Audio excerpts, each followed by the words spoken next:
The New Balance Supercomp Trainer version 3 just dropped a couple months ago. I just finished putting over 100 miles on these shoes, running easy miles, long runs, and workouts. And as an ex-D1 athlete, now elite marathoner, I am so excited to share my thoughts with you on this shoe. Before we jump right in, I need to go over my shoe review criteria. I've divided my shoe review criteria into 4 distinct categories, each one with a different total number of points possible. And then I've broken down those categories into subcategories. I will rate the shoe based on each of these subcategories for a total of 100 possible points. Notice that I've weighted them by importance with different possible scores, according to my opinion. Let's just begin with some of the specs about this shoe. This is an overstacked trainer shoe that does actually have a carbon plate in the middle. It is advertised as a trainer shoe meant to be used for medium efforts and long efforts. I don't have all the specs of this shoe memorized, so I'm going to drop those right here on your screen just for a moment. All right, you seen it? All right, the upper. Overall, this upper does a great job. I'm not one to be too critical of an upper, so long as it locks your foot down, it's comfortable and doesn't have any big irritations. The upper does a fine job, and there's not much to improve upon once you get those things right. I have had issues with previous New Balance shoes and some comfortability, as well as some irritable spots, but I think this shoe does a great job locking your foot down and being plenty comfortable. You'll notice it does, again, it seems to be pretty common with shoes these days. It has that gusset on the tongue there to make sure that the tongue doesn't slide around too much.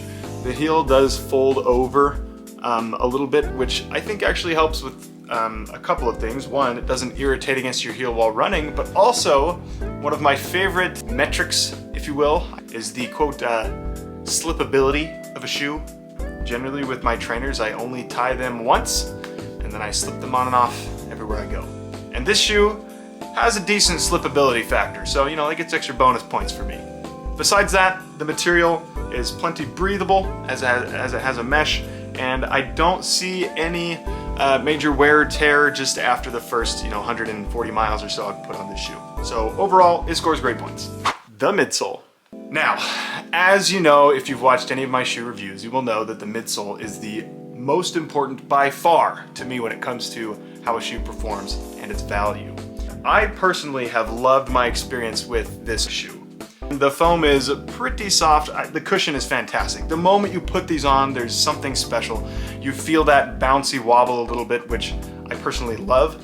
And so this cushion is on another level. In terms of response, this has pretty solid response. And it is cheating a little bit as a trainer, as it does have that carbon plate, but with that said, I can't deny the response that you get from it.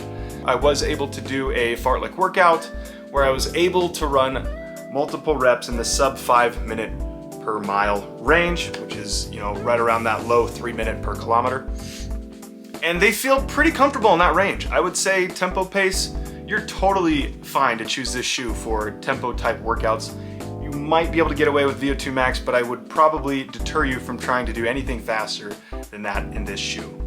That being said, having a tall stack height and good response means that this shoe is exactly what I'm looking for in a long run shoe. And that's exactly what I've been grabbing this shoe for the last month or so.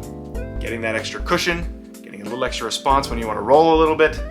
All of that is just phenomenal in this shoe. As far as durability, you can see some of the wear and tear there in the midsole. It's really hard to judge after just a little over 100 miles in the shoe, but so far, it feels pretty good. I haven't noticed any real deterioration.